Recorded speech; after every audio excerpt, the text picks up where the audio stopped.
Sweet dreams are made of this. Who am I to disagree? Travel the world and the 7 seas. Everybody's looking for something. Sweet dreams are made of these. Because the newest version of the 2013 NDAA included an interesting amendment. This amendment legalized domestic propaganda on the American public. You heard me right.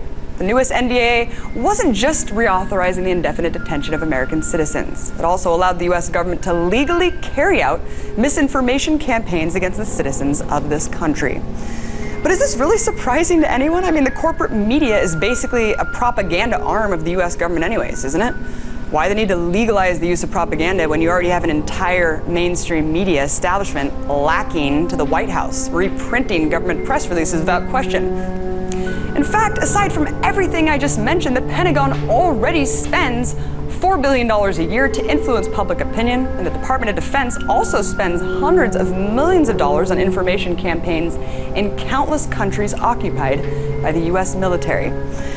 But perhaps even more disturbing than all of this is the fact that the CIA has already been infiltrating the biggest press institutions since the early 1950s. The secret CIA campaign to spread disinformation and false stories to foreign governments during the Cold War. It did this by manipulating the media into focusing on propaganda, sabotage, and subversion.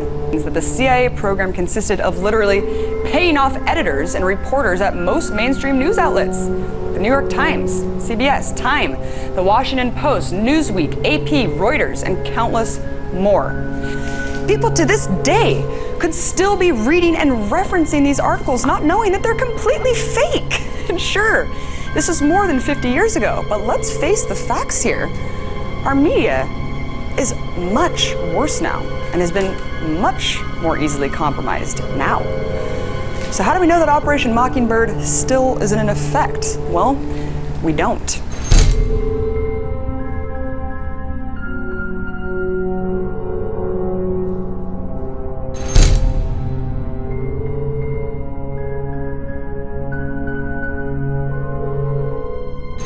It is uncontested fact that the CIA has enjoyed a long and intimate relationship with some of the largest news organizations in the world, and has used this relationship to manipulate, censor, and even fabricate news stories in support of its own covert agenda. The ties between the intelligence community and the news organizations were formalized at the highest levels of management and ownership, and included, according to Bernstein, cooperation with media tycoons like Arthur Hayes Sulzberger of the New York Times, Henry Luce of Time Inc., and William Paley of CBS. Toward the end of his career, Sig Mickelson, the head of CBS News in the 1950s and the man credited with launching the career of the most trusted man in America, Walter Cronkite, admitted that CBS News worked closely with the CIA. With launching the career of the most trusted man in America, Walter Cronkite, admitted that CBS News worked closely with the CIA.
And the man credited with launching the career of the most trusted man in America, Walter Cronkite, admitted that CBS News worked closely with the CIA. Yo, this is Walter Cronkite. I mean, Tupac. I be getting confused. Yo, this is Walter Cronkite. I mean, Tupac. I be getting confused.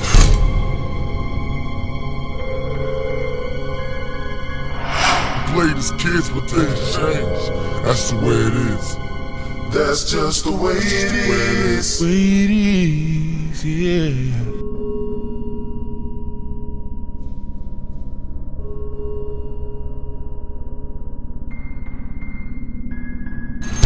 Over the years, numerous specific examples of the agency's manipulation of the news media have surfaced, including multiple instances where stories that had been outright fabricated by CIA assets had resulted in the justification for military intervention.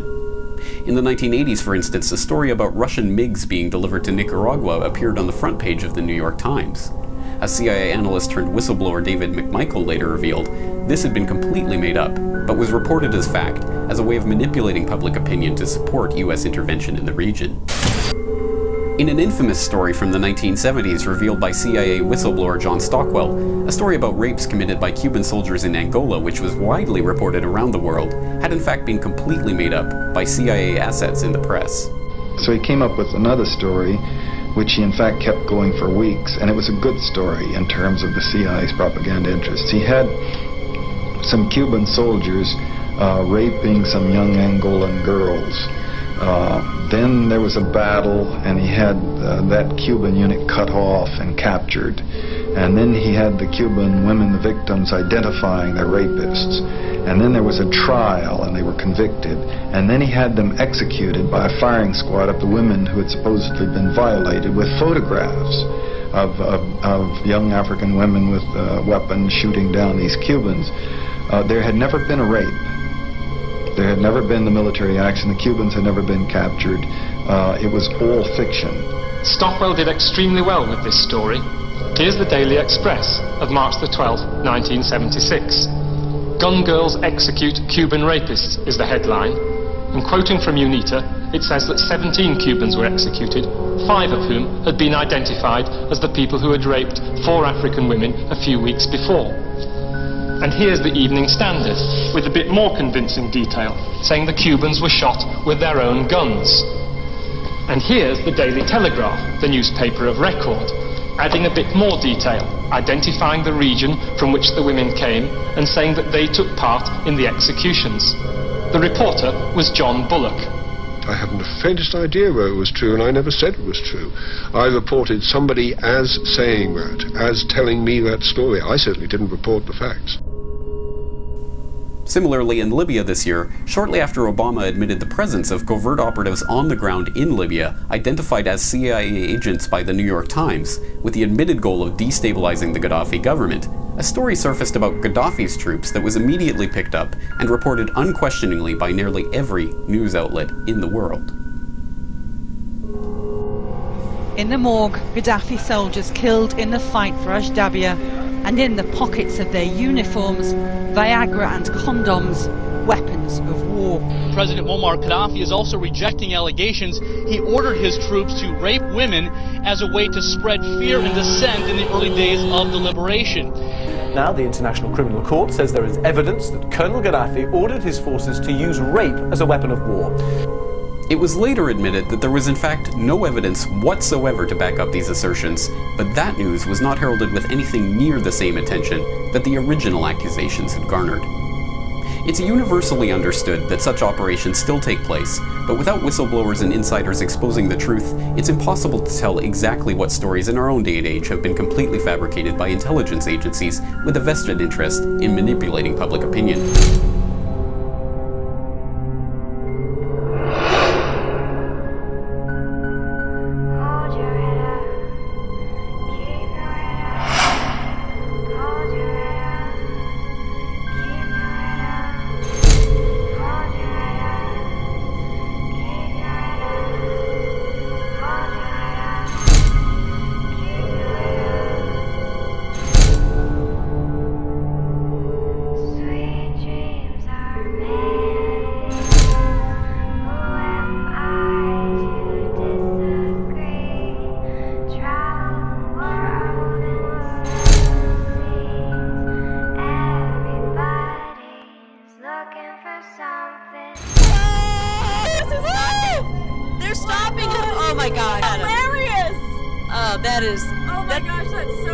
It doesn't get more Hollywood than that.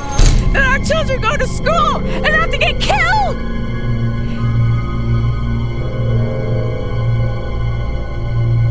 I just spent the last 2 hours putting the burial arrangements for my daughter's funeral, who's 14.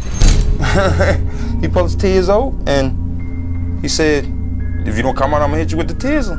I threw my hand up, the black officer moved out the way, and he still hit me with the taser. And where did he hit you? In the stomach area. And no. What do you? No. Yeah, that where he hit me at. In the groin. Yeah. Okay. My kid died because nobody responded to what occurred at Sandy Hook. Those parents lost little kids. It's bad enough that I lost my 20-year-old, but I had 20 years with my son. That's all I ever have. But those people lost their children at 6 and 7 years old. How do you think they feel? And who's talking to them now? Who's doing anything for them now?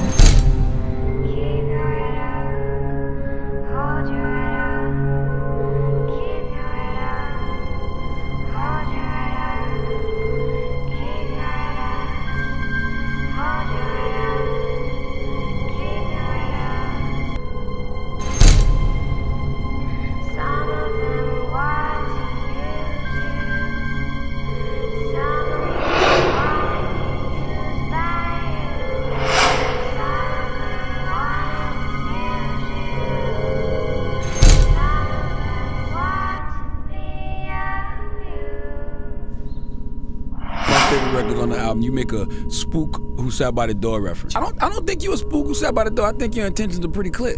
Well, now I would say so, but even to the point we made earlier, and I'm gonna name my last album "The Spook That Sat by the Door." You know what I mean? When I finish my situation with our partnership at Atlantic, and for anybody that ain't seen that seen that movie or read the book, it's about a gang member from Chicago who presented himself in a way he never caught no cases.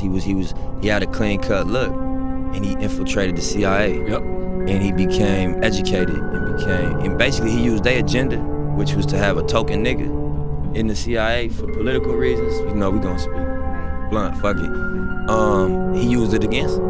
I feel parallel with, like, you know what I mean? 100%. And what's interesting about that book, all his people used to call him Uncle Tom and a coon. You know what I'm saying? Sellout. Yeah. But he was there working for them the whole time. Yeah, and my favorite records on the album, you make a Spook Who Sat by the Door reference.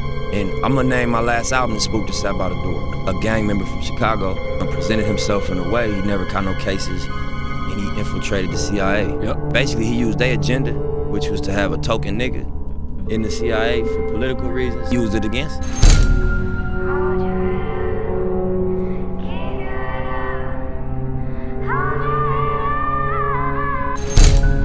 Close the door, Looks better like this. There you go, my man. There you go, you got it. I'll check your Instagram, I'll message it to you. Alright. Okay? Alright, man. This is what y'all not understanding. Where did Nipsey Hussle come from? Where did he come from?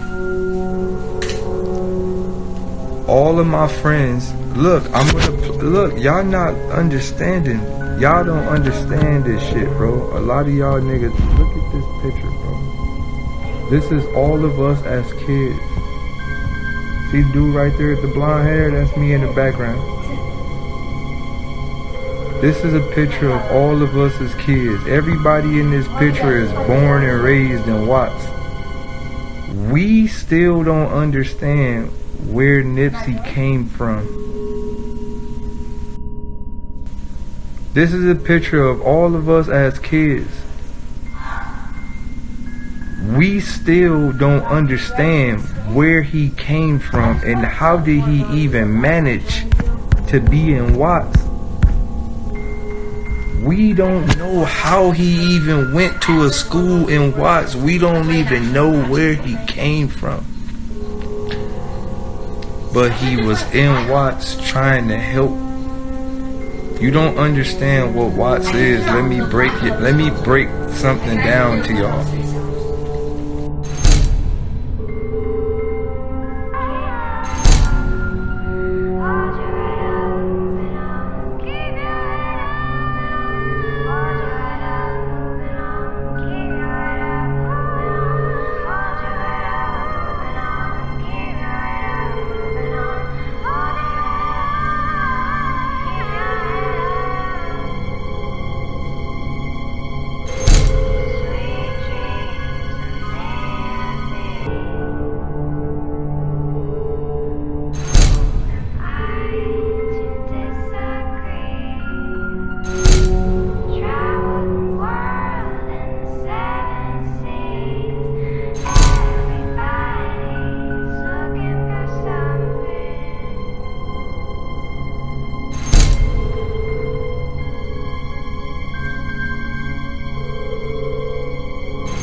because we advanced death row the money. But the truth is, we in Time Warner put up the money. I mean, look, I was definitely part of bailing out Tupac.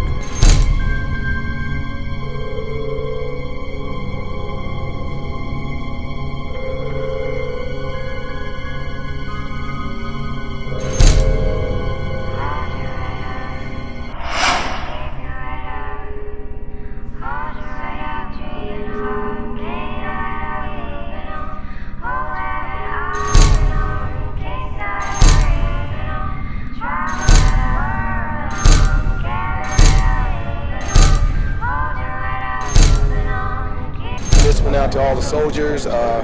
We support the troops who are over there. I certainly do. I'm a former military person, and I look forward to your return.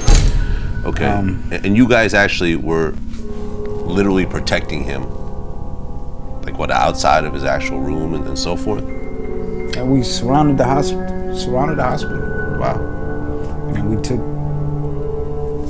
security points. So it was like a military operation almost.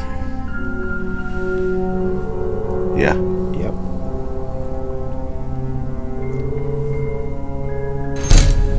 So it was like a military operation almost. Yeah. Yep.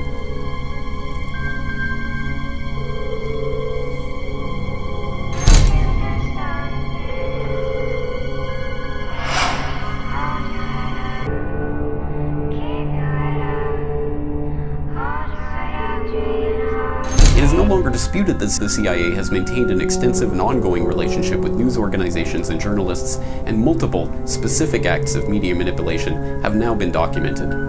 But as long as the public continues to ignore the influence of intelligence agencies in shaping or even fabricating news stories, the agency will continue to be able to set the policy that drives the American war machine at will.